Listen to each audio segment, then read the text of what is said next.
So we're live here at Standing Rock, and we welcome you.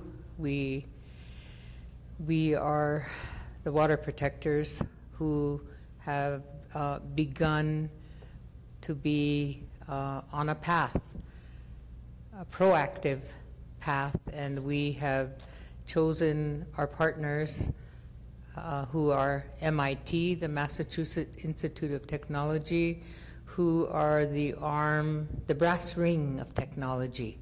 So we've chosen the best in the country to be our partners, and we're going to talk about the greening and re-greening of our homeland. And Ocheti Shakonwi has hosted this conference so we can get into ideas, development, and solutions. So MIT Solve is here. So we are going to move forward with our ideas, and we're going to move forward with those that are in the process, that are in the development stage. So we had a great day yesterday in talking with Cody Two Bears, who is leading the solar project at Cannonball. There is a major operation that we're embarking upon, 350 kilowatts of power to begin the solar operation, and some pretty cool objectives that will benefit the immersion school and the children of Standing Rock. So we will be the largest operation for solar in the state of North Dakota. So we're excited about that coming from Cannonball community. We also had Henry Red Cloud from Oglala Nation, who probably has the most comprehensive operation for solar and all of the holistic development that goes with it. So we're talking about food security, we're talking about clean energy, and traditional and cultural values integrated into our systems, which have a lot to do with our cultural tenets and our belief system in our partnerships with the technology. So we are also impressed by the Sichangu Rosebud, who we will continue to partner with on development of electricity and the systems for getting off the grid or staying on.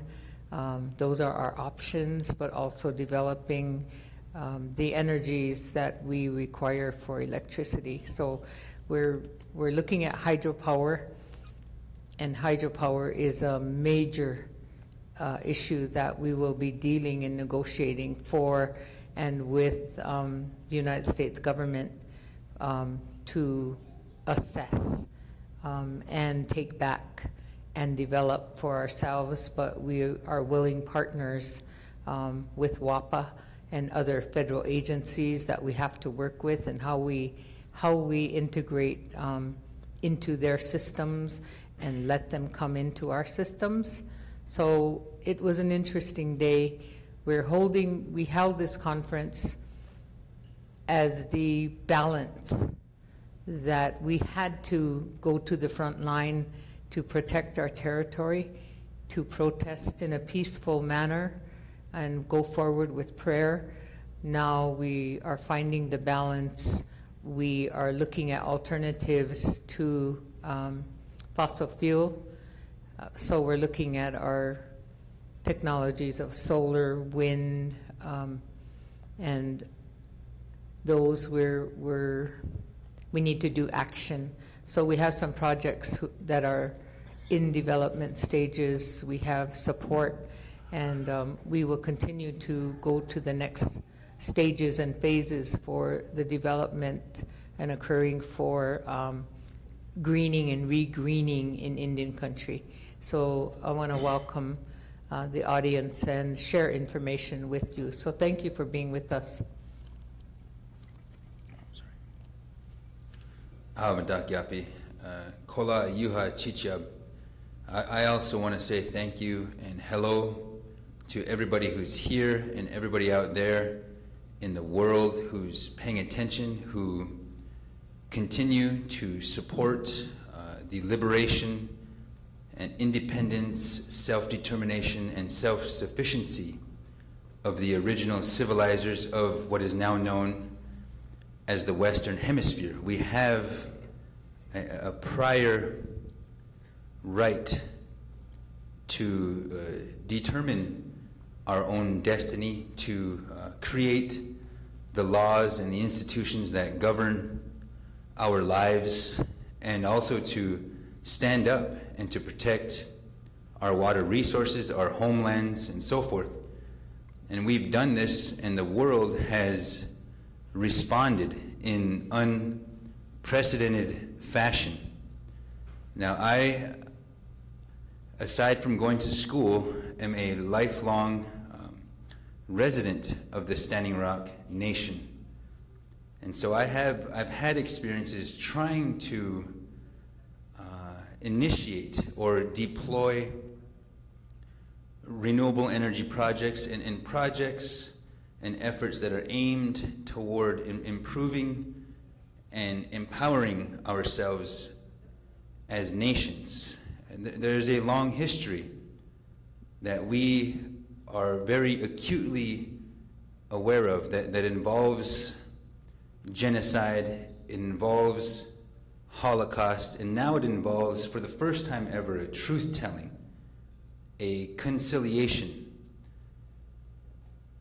We who live here, who witness and live through all of these horrible symptoms of an imposed and foreign poverty culture, know that this is not natural. It is not a natural state for us, for human beings, to be subjugated politically, economically, legally, which is happening right now with, to us, the occupier state of the United States. And so what we now know is that the world,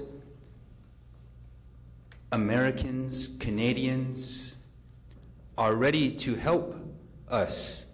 They see us living in this unnatural state, and they're willing to do whatever it takes. Everybody out there who has paid attention, who has tuned in, and now, more than ever now, since the Dakota Access Pipeline has been completed, it's been installed, it exists as a clear and present danger to our children's drinking water. It exists as a continuing trespass, a continuing international act of transgression, which we have not been compensated for, which we didn't give our free, prior, and informed consent for. And so we find ourselves still here and still trying to provide a way so we can provide for ourselves. Poverty is not natural for anybody. It is an act of violence the world over. And for us, for we as tribal nations, we have a very unique, a distinct opportunity to lead the world back to a path of respect, back to a path of regenerative economies. Our scale is unique here as tribal nations, and with the help of outside partners from different circles, we need to lead the world. Thank you.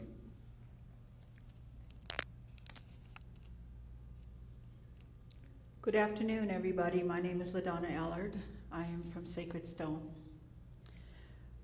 When we traveled to Boston to meet with MIT, I was so impressed with all of these young people. I was impressed with what they were doing. They were talking about building homes for refugee camps. They were talking about how do they help the world. And I thought, we are a part of this world. When we stood up against Dakota Access Pipeline, We had no idea where we were going or what would happen. But I do know, no matter what you do in life, if you have a negative you're facing, what is the positive? What is the positive you want? I want my nation to be energy efficient. I want my nation to be green. I want my nation to live with the earth with respect. And that is just a small want. And how do you do that? First, you put out your hand and you ask for partnerships. You ask people who know how to do these things to come help. You stand up and you just start doing it. And so right now, as we do our debut of our energy trailer, thanks to Jared, we have developed an energy trailer that has solar, wind energy, a water purification system, and internet. We can pull this trailer into anywhere. And one of the things that I was trying to prove to myself and to others is that green energy does not cost millions of dollars. That even us here within the reservation can build something like this to provide energy to our own people. We understand that we have laws and rules and codes and policies that have made to prevent us from doing some of the things. But I truly believe if we continue to put one foot in front of the other, we can find ways around them. We can find ways to do better things for our own people. And part of talking about being sovereign is being able to provide our own food, as being able to provide our own existence. And so that includes food, energy, healthcare, all of these things. And I know we can do it. You know why I know? I seen it at camp. At camp, we had free health care. At camp, we had people who were working together. We had people who were spending time cutting wood, hauling water, cooking food, sharing food. And so I know this kind of environment exists. If we can do it in a small area at camp, we can do it within the reservations. And I'm going to say bad things. We must stop waiting for a government to save us. We must stop waiting for anybody to save us. We must stand up now, ourselves on our own 2 feet. We have some amazing young people who have ideas and visions and dreams that we should be following. We have one of the greatest resources at our fingertips, and that is work power. We have the highest population on our reservation is under 18 years of age. That is a whole new workforce that we should be putting our time and effort into helping them provide a better future for all of the people. And we can do this. We can do this if we do it ourselves, one step in front of the other. I don't have no grandiose, great plan. All I knew is if I put one foot in front of the other, if I pick up a bag and start picking up garbage in my own community, I change my community. And if we all do that, we all can make change. And so with this, living with our earth, living with respect for the earth, should be all of our goals. Thank you, Ladonna. Greetings, everyone. My name is Dan Nelson. I am the Deputy Director of the Lakota People's Law Project, and we are a nonprofit law firm. We've been operating in the Dakotas for about 15 years, providing support to the tribes in relation to foster care and adoption, helping to keep kids in their families and in their tribes. There's an epidemic of children being taken out and placed in non-native settings, so that was the issue that brought us in initially. But we are also now defending water protectors. We're defending Chase Iron Eyes here, who is the former Democratic candidate for Congress out of North Dakota, and is facing the potential of more than 5 years in prison for trespassing, if you can imagine that, on his own people's historic land.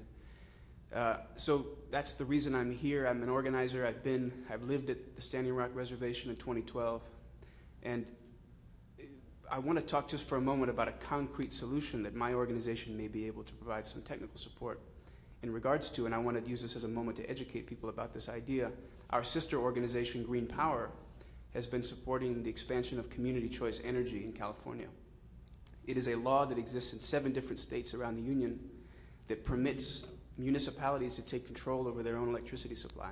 So rather than being dependent upon the monopoly utility, instead they create their own nonprofit entity that then procures and sells power to the community. Now, of course, we're in a sovereign nation here. It's entirely possible that the Standing Rock Sioux Tribe and other reservations here in South and North Dakota could take advantage of the same concept. I just want to mention that it does 2 things. One, it retains that profit that otherwise would be sent off to investors, right? The investor-owned utility now is usually guaranteed somewhere between a 10 and 15% profit margin. Keeping those monies local is the objective of community choice energy. Chase and others here on the panel have a vision for economic development here at Standing Rock. One way to do that would be to take control over the power that's produced here. The other thing, of course, is that you can have robust renewable energy agendas. When you have a nonprofit organization with a conscience, so to speak, responsible for procuring and selling energy to a community, you can set goals. So, for example, the work that we've done in the Monterey Bay region in California will, over the next 20 years, preserve as much carbon from going into the atmosphere as is contained by the entire national redwood forest in California. So those are the kinds of big policy level changes that need to happen. This is a very unique moment in time. Standing Rock now is the focus of the entire global environmental movement. As Ladonna said, we're not only interested in protesting, we're also interested in constructive solutions. But the Standing Rock Sioux Tribe, which the last time I checked was the 3rd poorest county in the United States, has exercised profound leadership and vision, but now they need our help. They need partners like MIT, like the Lakota People's Law Project. We need nonprofits and academic institutions to step up to the plate. Standing Rock should not have to pay a single cent to go green, in my opinion, after having made the sacrifice over the past 2 years of leading the environmental movement in the way that they did. Now it's time for those of us who have got endowments, those of us who have education, to step forward and figure out how to fund the full and complete transition to a renewable economy here at the Standing Rock Reservation. Standing Rock can lead the other tribes. If models are created here, they can spread to other reservations. It could be a model for economic development as well as environmental sanity. Thank you very much.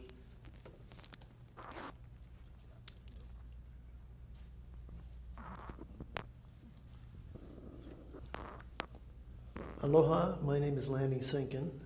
I'm an attorney, one of those from the Lakota People's Law Project that's here to provide legal defense for Chase Iron Eyes and Holy Elk Lafferty.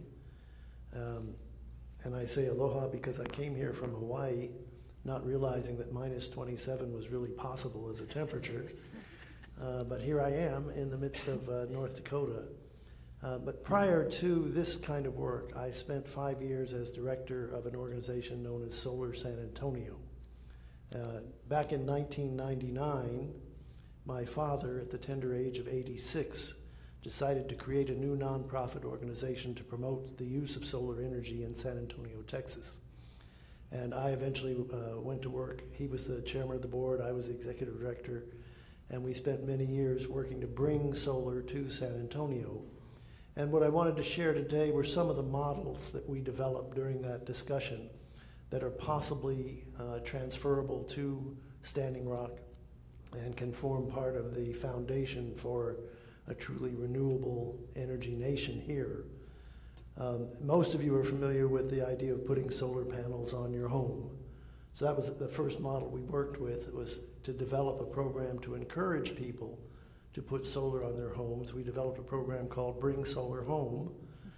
In that program, what we did was, if you called us, we assigned 3 solar contractors to you, and they would come to your home and they would give you competitive bids, and you could choose the one you wanted, and then we monitored the installation and operation of the system to be sure everything went according to plan, and then moved on to the next client that came in the door. So that's an independent standalone system that's on the roof of your home. There are net metering systems where the utility will pay you for any extra energy you develop. So that gives you both energy for use in the home and basically an income that lowers your utility bill. And the net metering system has developed in many different forms around the country. So looking for the one that fits best here will be part of the challenge. The other, or another method we used was something called community solar. And that's where you build a large facility all in one spot, and then you sell individual solar panels to people who want to buy them. So you as your home could buy one solar panel in a 30 megawatt system, and you would then get credit for whatever electricity was generated by that panel. And you could buy as many panels as you wanted up to the level of generation that would equal your consumption. And I will say on all these things I'm talking about, when we started there was zero, and the utility was not interested. And what we did was just a lot of community education, a lot of bringing people together, sharing ideas like we're doing today, and out of that community sharing process developed a consensus that the city of San Antonio wanted to go solar, and we were able to implement these kinds of programs. Another program was for people who did not have enough income to support buying a solar system, so the utility would actually lease their roof and install a solar system that the utility would own, and the utility would would receive the power from that system and credit part of that value of that electricity back to the homeowner who owned the roof where they put the solar. So rooftop leasing was another method. And then, of course, there was utility scale, where the utility itself went out and built very large fields of solar, just right straight to the utility as a producer. Here you actually have the potential for going to the next step, which is owning your own utility. That is, I think, something that a lot of people around the country are looking at. The community choice energy system is one way you can do that. And then when you own your own utility, you can integrate wind and solar and hydropower, whatever you've got as a resource in your area, or biomass, or any of the other technologies. You have the opportunity to then do another step, which is, because you are a tribal nation interrelated with many other tribal nations, you can develop a template here of 4 or 5 different ways of doing things that you can share with all of them, and create a whole network of people who will be in communication with each other as to any challenges they've found or any creative new ideas they've had. And that way you really can multiply very much the effect that you will have here locally. A couple of other pieces, and then I'll stop. You can form your own co-op to buy the solar panels. So you can get a lower price on solar panels by ordering them in bulk once you have enough people signed up to actually put them on homes or whatever. We happen to have a problem here in Standing Rock in that many of the homes, 90% I believe it is, are housing and urban development homes. And under HUD's rules, you can't put solar on. So changing that policy would be of great benefit to the tribe and any other folks that have the same HUD problem. At this time, going to this administration to request support for solar energy is probably futile. I don't think the president even knows what solar energy is. We won't get into that conversation. So the other idea I would suggest is, you've got Sitting Bull College here, and the idea of you will need to train people. How do you install solar? How do you maintain solar? How do you manage solar? How do you keep the books for solar? All those kind of things are skills that need to be shared with people here in the Standing Rock Sioux Reservation so that they can do it for themselves. And Sitting Bull College would be a perfect place to install that kind of educational opportunity and invite people from other tribes to send their young people here to be trained in the new technologies and how to implement them in their own tribal lands. So that's just a few ideas. Hi, everybody. My name is Mason Grimshaw. I'm an undergrad. I'm a senior at MIT, actually, but I grew up in Rosebud. All my family is from Rosebud, so I'm among cousins currently, and that feels very good to be able to come back and reconnect and see old faces. Yeah, I mean, I'm young, but I think I've learned a lot here at this conference. A couple of things that have been touched on already, I would sort of classify under the umbrella of sort of baby steps. So something Ladonna said was essentially that green energy doesn't have to be expensive. We had an esteemed guest yesterday, Megan Smith. She's a lifelong member of the MIT board. And she basically said the same thing, where a lot of people will sort of think in the mindset that you need to have all the money at your disposal, all the ideas ready. And she would kind of went against that and saying you can start small and collect ideas along the way, make your ideas a little better as you go. And not only that, but you gain support. And so another way I think this panel, this conversation, is incredibly helpful with, and thank you, Lakota People's Law Project, is basically to connect us with people who might want to help or might know people who can help. I think these baby steps in starting projects, but also in connecting with the world, the broader world, are super important. Another thing I learned here is that reservations can be difficult places to live on, and I think a lot of people will understand what I mean when I say that, but the amount of projects and the amount of people who have been here over the last day and a half and providing their ideas and expertise to everyone in the room has been eye-opening for me, and shows me that there are a lot of people doing a lot of good work, and there's a lot of reason to be hopeful. That's impacted me, and that's something I'll be taking with me as I go. And then finally, I think one of the coolest ideas I've heard of, and there have been many, but the one that impacted me the most, because I don't think about it that often, is maybe it's certainly connected to the energy piece, but the ability or the idea that we need to move back into more one way to maintain that energy is to have better insulation in our housing. And as Lonnie mentioned, there's a lot of HUD housing with questionable insulation at times. But an idea I heard was basically there are people working to incorporate traditional building practices with earth block and earth bags in ways that keep the insulation a lot better. And so in that way, they help your energy consumption by reducing the amount that you need. And I thought that was a fantastic idea. But if I had to share every fantastic idea, I'd talk all day. So I'll pass the mic on. Thank you, Mason, and thank you to Phyllis and Ladonna for coming to MIT in the first place, and for inviting myself and our team to come here and to listen. I'm Amouyel. I'm the Executive Director of SOLVE, which is an initiative of the Massachusetts Institute of Technology.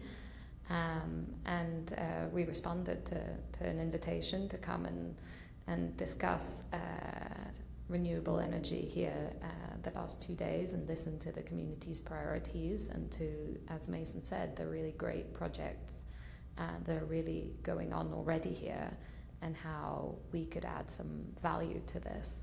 And sort of echoing a lot of what Mason said,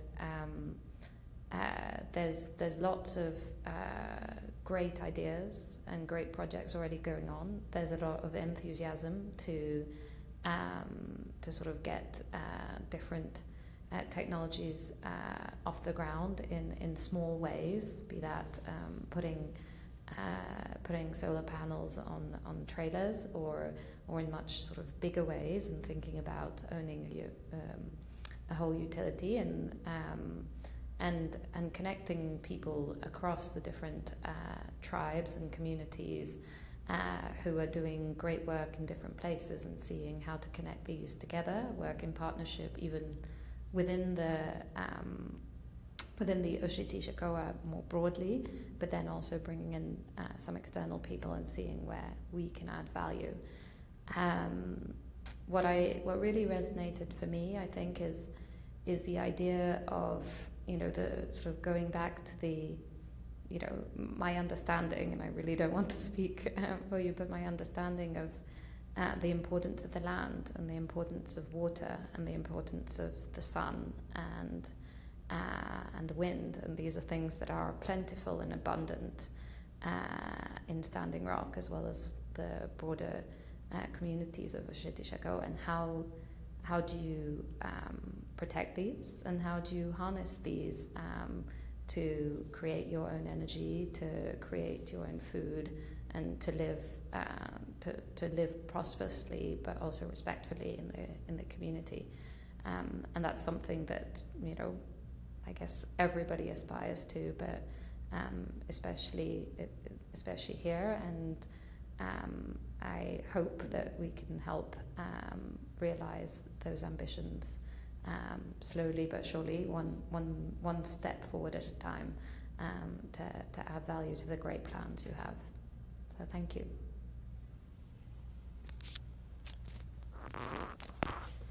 Hello, my name is Monty Lovejoy from Flandreau Santee Sioux tribe.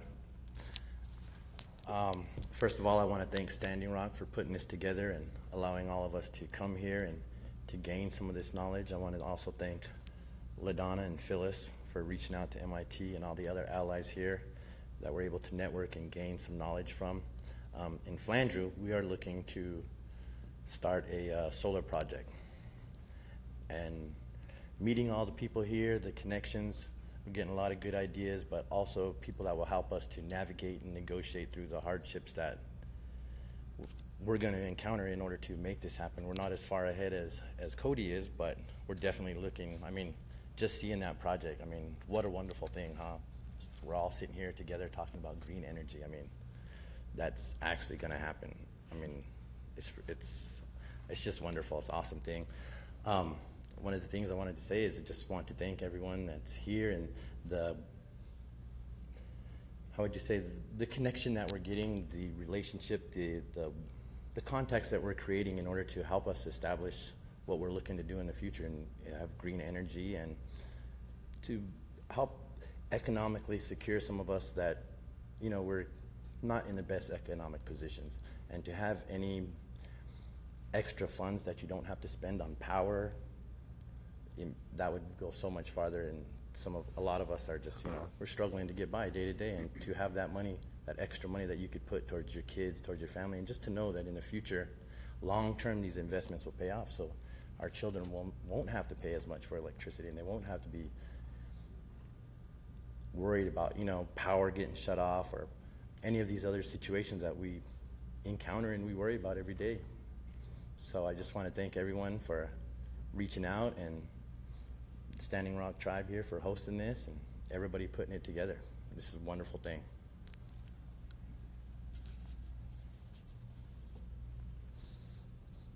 So we're going to have additional subjects that we're going to talk about later in the day. We're talking about currency.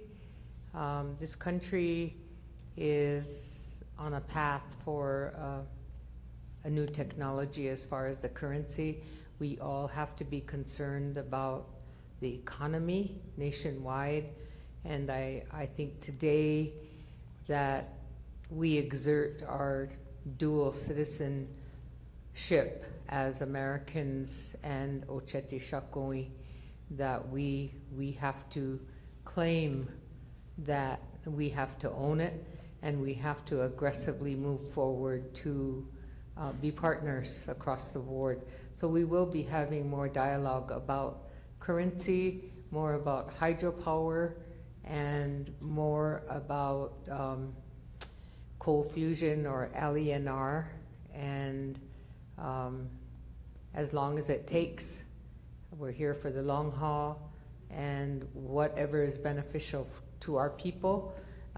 We do not embark upon our technology development to commercialize it, to make money off of it, but to provide the basic necessities of life for our people to exist here in our homeland. So I want to thank you for sharing with us, and so we shared with you today.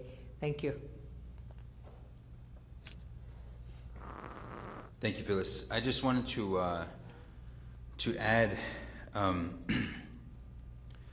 in this process that we're all engaged in, what we're doing is we're redefining what progress is. We're redefining what poverty is. As everybody was saying, we don't necessarily need to make money to be rich. We just need to provide for ourselves. Sometimes, the world of capital is a strange world indeed. And when I was trying to do renewable energy projects here, the return on investment, it had to pencil out. But what we have to realize, and I think where we have to keep pushing, is that right now there is a socialism, but it's a socialism for the rich. It's a socialism for the corporate state. Institutions of law in economy, in politics, and so forth were built and designed to prop up a carbon extractive economy.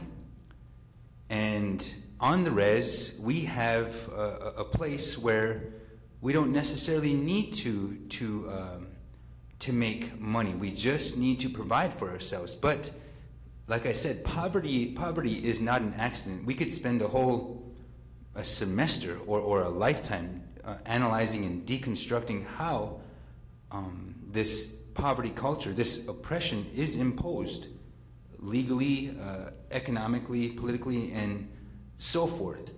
In order to liberate from that, we are going to come up against a barrier. The kind of barrier we came up against when we stood in the power of our prayer to protect our water. And this barrier contemplates the perpetual servitude of our original free and independent nations. We're only contemplated as consumers, as passive consumers, not as owners, of the means and the methods of production and self-sufficiency. This building we're in is the largest customer of the local co-op, which is selling us coal-fired electricity. Coal-fired and fossil-fueled energy is a part of the state of North Dakota's state policy. It is in their policy to promote that development. So we need to change our laws to facilitate, to provide a socialism, if you would. It's not a bad word. They've hoodwinked us into thinking that's a bad word. A socialism for the real people, for those who struggle to protect what's sacred. What gives us our humanity is our respect for the sacred. And once we can never lose that. So we do need help. We don't necessarily need money, but we need you. We need economists. We need technicians. We need lawyers. We need teachers. We need carpenters. We need workers. We need people who can help us build out. And when they come to try to tax us or to assert some jurisdictional oversight over us, we are going to need you to stand with us again for our liberation. Those barriers are there. You know how sometimes the slave doesn't realize his chains. There are chains here on the reservation. All you have to do is spend a little bit of time here to feel those chains and to know that it's our natural path, our natural inclination to break from these chains. But we will need your help. So I don't know how we are advising people to stay in contact, but anybody out there who can help, not only in those fields or those disciplines that I mentioned, but however you can help, we will need it. This country needs it. I just wanted to add that much. Thanks. The way I see it, from my own eyes, have we only just begun. When everything that happened in 2016, it was not a plan, it was an idea, it was a vision, it was a prayer, and everything just happened. So where are we right now? And I almost went, when Chase got done talking there. I have to control myself. But I will say, because Los Angeles decided to divest with New York City. And New York City is filing against fossil fuel for climate change, and Los Angeles has agreed to follow suit. To me, those are big things happening. Our divestment program right now, I just got the notice that Wells Fargo will be closing 800 branches. When you think we are not making a change in the world, then you do not believe in prayer. We are making a change because what is happening in the world right now is not right. We must learn to respect our earth. We must learn to respect our water. Those two things can make us live good lives in our communities. Those things that give us life should have that respect. And so we should be developing codes and policies and laws to protect those things. When we develop them, we also should be developing our communities to be green. Developing our communities to live with each other, not against each other, to help each other, to make sure that right now in this day and time, I don't know if anybody looked outside, it's cold out there. And I already heard 2 people lost their furnaces in this reservation. That could be death. We need a different system. We need to make sure that everybody has a right to live. It's not about some grandiose idea way out there in the heavens. It's about need right now among the people. And if we can change the system to green energy, we can make sure that all of our people are warm in the wintertime, cool in the summertime, providing food for everybody, growing our traditional orchards and plants and fruit that will replenish our lands. We can do this. You already see on Standing Rock there are little projects all over that people are already doing. We need to support each other. We need to support every project that's happening, no matter who's doing it. We need to support each other. But we also need those partnerships across the world. We need people who can teach us the technology. We need our youth that can give us the vision and dreams to move forward. Nobody is in this alone. We are in this together. And the only reason why we're in this is so we can have better lives. So that when my grandchildren are old enough, they don't have to worry about whether they're going to freeze to death.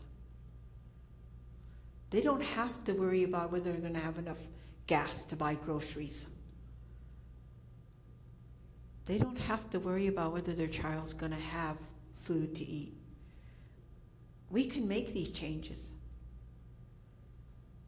And I truly believe they all start with living with the earth with respect.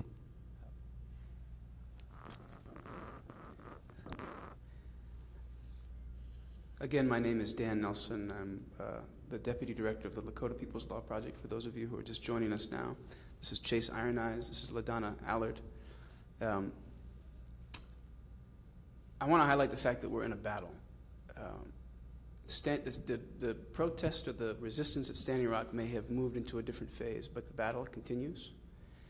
Gandhi talked about something called soul force, and there's nothing passive about soul force.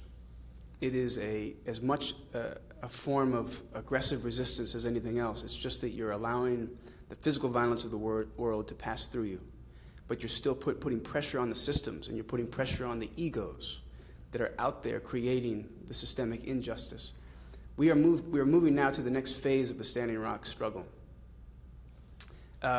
Trump, many of you may know that Trump yesterday is being called out for having referred to countries like Haiti and other countries in Africa as shithole countries. That's what he's done now. He's showed his cards with respect to how he feels about communities like Standing Rock. This is the third poorest community in the country. I'm sure that he feels that way about us here. It took leadership from this poor community on the environmental question to remind the nation and the world of what 99% of scientists have been telling us now for years.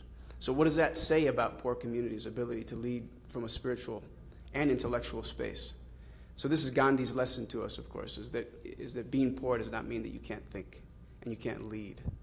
So we're in a battle right now, and we need other partners to join in the battle. So let's not forget what was started at Standing Rock. Let's recognize this as an ongoing struggle, and we need to ramp it up. We're going to move, in a sense, to the constructive or the positive solutions phase of this struggle, although we are still, of course, defending water protectors in court. So we don't want anyone to forget about that as well. There's still about 100 water protectors who have no legal defense at all because of lack of resources. By the way, if you want to engage in this dialogue, feel free to email the Lakota People's Law Project at info@lakotalaw.org. I'm sure that the MIT Solve folks would be happy to be in touch with you as well. Reach out. Let us know what it is you can contribute. I especially think that academia has something to give at this time. You can't walk into a classroom at an elite school like MIT without being taught a theory of equality. And it's great. Egalitarianism is everywhere within the intellectual community. The instantiation of egalitarianism in the world is where we have a challenge. So the academic community, of course, I think has an obligation to try to engage in what's called praxis. It's the turning of theory into action. Here at Standing Rock, we have that opportunity. So reach out. Let us know how you can help.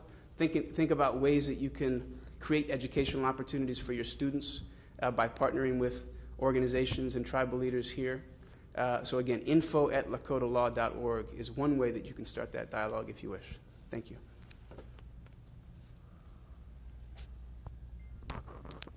I think that one of the big advantages that the Standing Rock Sioux tribe has is that there's a cultural and spiritual unity here among the Lakota people that has been attacked and suppressed and all those things, and is still here and alive and well, and provides a foundation for incorporating a new vision of what this community could be like. I am one of the attorneys involved in defending some of the people who were charged with criminal activity as a result of the Standing Rock encampments. And I just want to spend a moment to bring you up to date on some of the things that we've been doing. We do represent Chase Iron Eyes, we represent Holyoke Lafferty, and we have begun a discovery process in which we're allowed to go get documents and take testimony and that kind of thing. And the state's attorney, which is the prosecutor in this instance, refused to send our requests out to the private military companies like Tiger Swan and others that infiltrated this whole area and turned what was a peaceful, prayerful protest into a violent attack on a peaceful people. And we know that, well, the position taken by the prosecutor was that there was no real evidence that these private military contractors were acting as agents of the state or that they were intermingled with law enforcement. And we knew both of those things were absolutely true. So rather than allow the prosecutor to mislead the judge, we filed last week a motion with the judge asking for a declaratory judgment that these private military contractors were indeed intermingled with law enforcement, were not only acting in law enforcement capacities, but were actually directing law enforcement people in what to do. And this is a whole other area of threat that has developed where people who went to Afghanistan and Iraq have brought back with them this template of anti-terrorism that they're now trying to impose on people who are trying to stop the people who are destroying the planet. So we know those are the higher stakes that Standing Rock brought to the attention of everybody, that there is a whole movement on this planet that's a militarized suppression of dissent, particularly of people who would dissent against those who are causing climate chaos and threatening civilization. So we're more than happy to be in their face and trying to get some justice for those who were charged, but also to make the greater points about our right to survive as people and not be oppressed. I think I'd like to return briefly to the idea that Monty and Chase were touching on, essentially being that we don't need to be rich as a community in terms of money to be rich. We're a people of community. We're individuals, of course, but we find a lot of our identity in our families and in our tribes and in our sister tribes and the entire people of the Great Plains. And that's important to us. So the idea that we're not trying to become rich off of these ideas, but really just find security. You know, that idea is so powerful to me, and I think it's so absolutely true, and I'm really thankful you guys shared those stories. Something Dan said earlier was about, and Ladonna touched on briefly too, was about finding leaders or being leaders. Dan kind of pushed it towards academia, and I think there are interesting challenges when you are asking youth to head off to college. There are certainly great tribal colleges. We spent some time with Sitting Bull Tribal College here at Standing Rock, and they're doing fantastic things, absolutely. Pushing that a little further, though, it can be difficult to travel to perhaps a larger university, and I think that it helps a lot. I am extremely blessed to be able to go to MIT. It's a large community, it's a large institute, but I feel very taken care of. And there are a lot of people who really care about the plight, the battle that we're fighting over here in North Dakota. So it's something to consider if you're a young person like I once was, like very recently. There's more to life than basketball. Yeah, I'm 22, thank 22. You. But I think that it's something to consider. It's hard. It requires a lot of sacrifice on your family's part, on your community's part, and on your own part. And there might be some pushback. But if you have the means and the capability to do so, think about it. Because at the end of the day, it's very nice to find these experts outside of our community and to bring them in. We'll take all the help we can get, obviously, but to have that expertise, technical or not, within the community can be incredibly powerful, but it's not easy. So think about it. Another thing I think that is not seen as much in this part of the world is perhaps the idea that you can be anything or do anything. I mean, I went to MIT. I rarely left South Dakota. But when I was there, I was exposed to so many different peoples and ideas, and perhaps that's not exactly replicable on a reservation. But there's a lot of ways we can do that now with the internet, technology, of connectivity, and just explore things. You don't know what you don't know, and there's a lot that I don't know certainly, and I have really enjoyed being exposed to these brand new ideas, and I think that's made me a much better person and much more capable of contributing to these conversations that we've had over the last day and a half, and also being able to connect that back to my people. So yes, it's possible that some of you might have to leave your families for a bit, but know that it will empower you in ways that you don't even realize at this point. I mean, I'm not even done, but I know that there's a great personal growth that comes out of meeting all these different kinds of people and learning all these different kinds of ideas. So I'd suggest that you give this a thought. Maybe it works for your family and your situation. Maybe it doesn't. And if it doesn't, don't be afraid to learn new things, to try new things, to always be learning.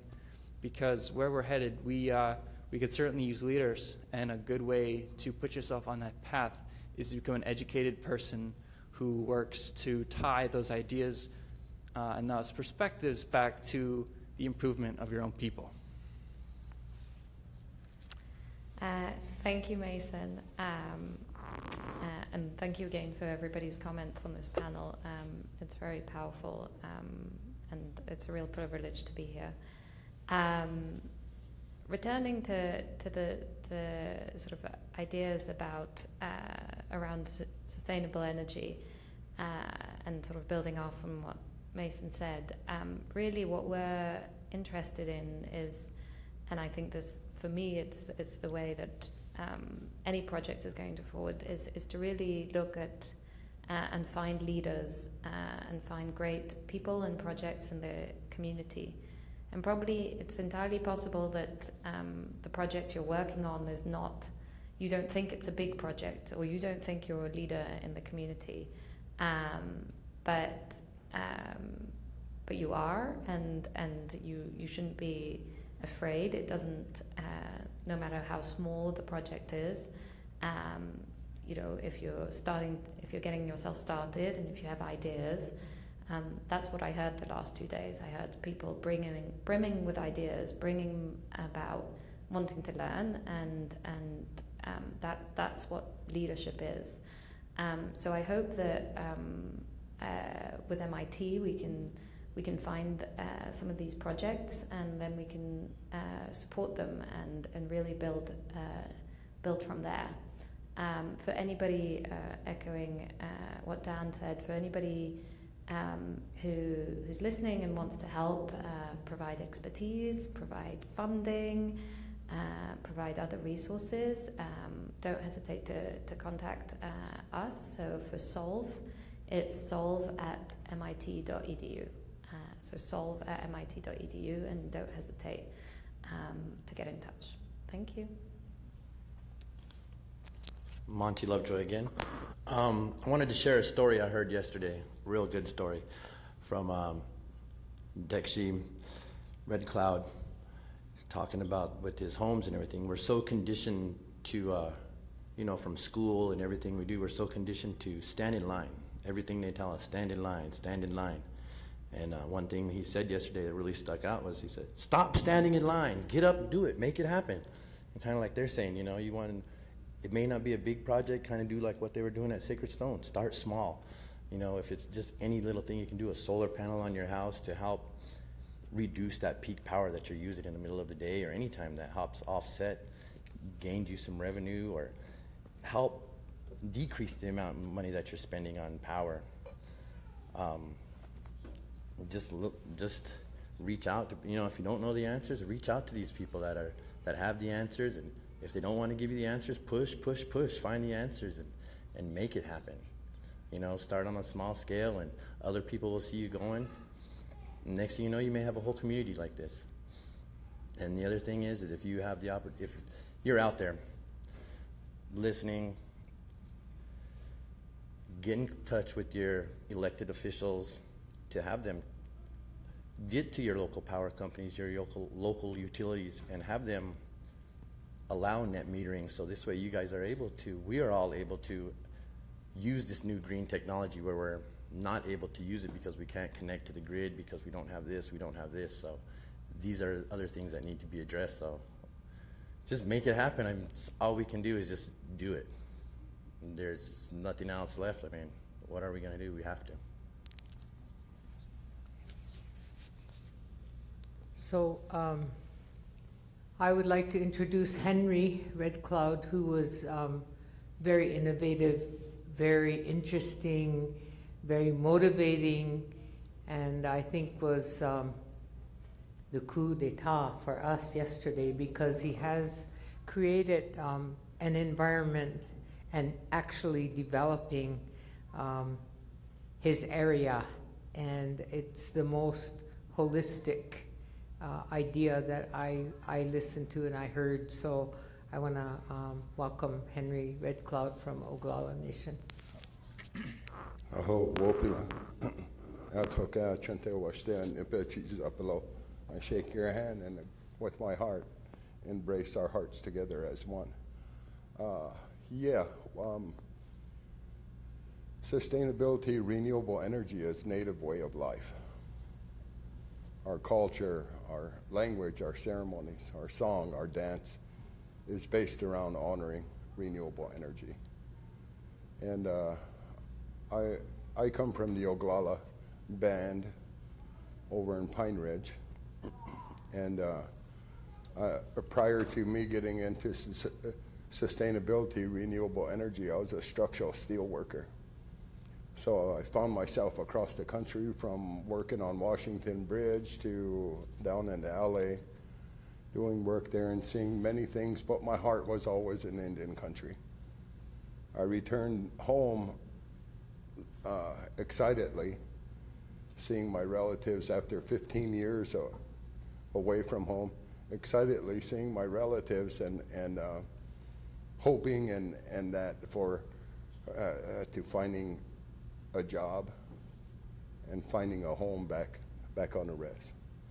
When I arrived there, when I came back to a horrible reason why I left, because there wasn't any. And so I could have easily went back out and went to work, but I stayed home. I stayed, I took and started to do some research. A good friend of mine, you know, bless his heart and soul, he made his journey, Bob Goff. He said, "Henry, what are you doing? Good to see you." We got to, you know, chatting, and he said he ought to get into renewable energy. So that was 1995, and I started doing since. I started creating, I started asking Grandfather Google on everything that can be done around renewables, and found myself volunteering and learning the expertise across the country. And each time that I went to a workshop or a work camp, I always looked out for the brothers, the Khashis, the other natives, but never found any there. And so I returned home in 95, start, you know, doing that, looking at housing, built many farms of houses, and then started looking at energy. And then 2003 was able to open the doors to Lakota Solar Enterprises. 2006 opened Red Cloud Renewable Energy Center, where tribal members, non-tribal members can get then technical support on renewable energy applications, creating an economic opportunity for home as well as throughout Indian countries. So, you know, today I'm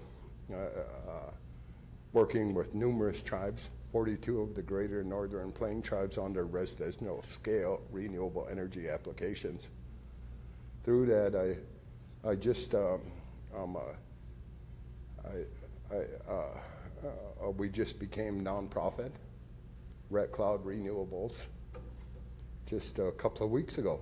So we're going to be able to offer scholarships and get more people engaged in what we're doing and creating that economic opportunity, hope, and all of this good stuff. So having that way of life and then combining it with our old way. So honoring the old way with this new way, and then becoming sustainable and setting our own future, creating our hope, our visions, and our you know, way of life. It's been a wonderful, you know, journey. I encourage one and all to, you know, take part, start becoming that change that you want to see. You have to become it. And it's a good thing, because it's all around spirituality. It helps oneself rebuild. You rebuild yourself unknowingly. And then it spills over to your family. Then your family gets rebuilt. Then your community, then your nation. It's an awesome way. So becoming that change that you want to see. You know, we're always told by our decision makers, by the federal government, different entities, we come and we have a plan, we want to do something, and they say, go get in that line over there. And you look around and there's many lines. Mentally, if you look around, there's many lines everywhere. Everybody waiting, I don't know why. What are we waiting for? When it's easy enough to get out of line and start taking steps, start moving forward, start to partner up with, people that are like-minded thinking, and start moving together. Because we can do this. We can change stuff around the country. We can change laws. We can change things. Think back to the 60s when a whole lot of stuff happened. Human rights issues. There was the war happening. Women's rights. All of this stuff that was happening there in the 60s. Who changed that? It wasn't legislation. It was people like us. We went into D.C. and we marched on D.C. We shut whole D.C. down. D.C. came to a standstill. Nobody could move. No mass transit, no cars, nothing. The president had to look over and peek out of the White House window and say, what's going on? He couldn't order his, pizza at that time. But it takes people like us, unifying, coming together and moving forward for that tomorrow. Be that change that you want to see tomorrow. So I'm really happy to be here. You can find us on Facebook. You can find us on the World Wide Web, LakotaSolarEnterprises.com.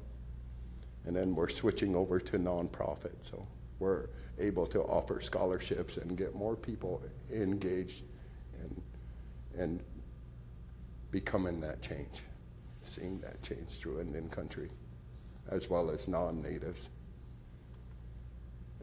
Just imagine, just a few months ago, we had the solar eclipse.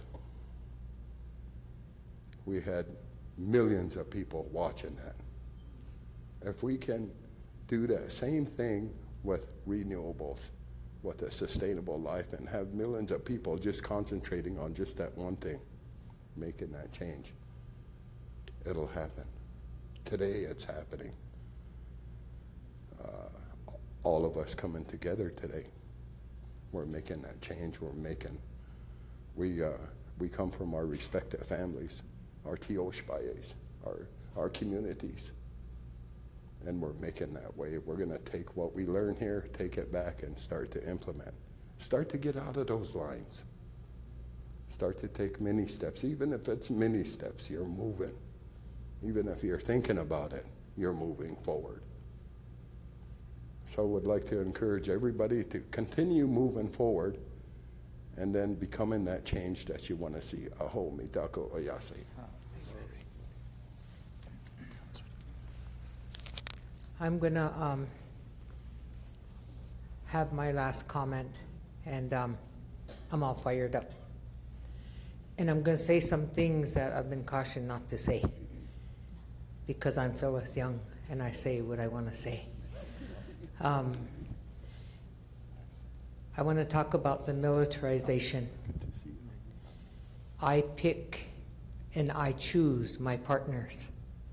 I chose MIT because, as I said, they're the brass ring of technology, and they represent the military arm. I am the arm of the American Indian movement. I am a co-founder of the Women of All Red Nations in 1978. We took on everyone in this country and in the world against sterilization of Native people, not only women, but men also. And so we didn't want to go alone and stand alone and take our place as women until our men were equal as we were. Our struggle has always been the balance of men and women. But in our culture, the men do not speak of women issues. So no one could speak about the sterilization, because sterilization is much like rape. It is an act of rape. And the sterilization was a program of the United States of America. And it was practiced against the Oceti Sakowin. Oceti Sakowin had the highest rate. So I pick and choose my partners. I was raised on VA pension. I saw the ugly Americans in action under the guise of Tiger Swan. I saw the ugly veterans who used their experience in Afghanistan and in the Middle East, where they have the masses, to destroy our people, to attack our women in our homelands. But the good military guys came, the good guys. And my daughter was one of them that was being attacked. And I love this story because we all love the movies. And when those two security came upon her in their vehicles, she fell on her knees and she said, "Please don't tase me." And the security said, "We're going to do more than tase you." And she was all by herself on the other side of the hill. And here come the Indians over the hill, riding horses, giving war whoops. And when she told me that, I broke down in tears. I remember a Hollywood movie that showed that, depicted that. I said, "Just like in the movies?" She said, "Yeah, Mom, yeah." And those security ran and jumped in their vehicles. They didn't close their doors. Those doors were going, flapping, as they fled from Oceti Sakowin. So I pick and choose my partners. I chose MIT because you represent the good arm of the military in technology. You are who you are. And you have one of Oceti Sakowin in your ranks. And that does my heart good today. I pick and choose who are my partners. And I've never been afraid because my grandfather was a code talker. We have 47 code talkers on Standing Rock who helped to win World War I. We have 17 code talkers. We are part of the military. Tiger Swan, you do not represent us.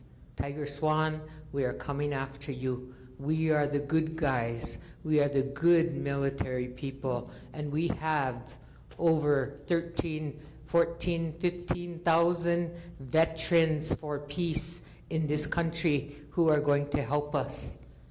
We pick and choose our partners. And MIT is a proud partner that we're going to move forward. And I highly recommend, and I will say that I hope Henry Red Cloud gets one of the fellowships that are being offered, that we can send our people, our members of Oceti Sakowin, to go forward and develop a technology for a greener America, for a more peaceful America. And I want to thank all of the young Americans who came to Oceti Sakowin. For those young Americans who believe in change. And I'm glad, Lilo Wopila, to Henry Red Cloud for saying what he said, because we have been in the front lines all of our lives for everything. We have contributed greatly to the making of a good America. We don't want America to be great again. That's for the Nazis. Remember when that you turn your head right, you're representing the Nazis. And you're representing their cry to sustain themselves. We pick and choose who are partners. We've done it. We are going to move forward aggressively in the development of green communities, in solar, wind, in our water, our hydropower. This is the most proactive path that we can take. We are on it. We're never going to stop. And we're going to make it a good place for our children and grandchildren so that they can thrive, so that we can all thrive. We're done with the survival. The rhetoric, as I said, is over. The oratory is over. We are the most beautiful people in the world. We'll outlove you every step of the way, and we will prevail. Wopila.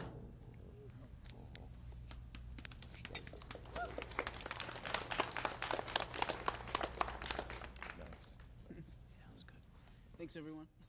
That was great. Thanks for sitting with us.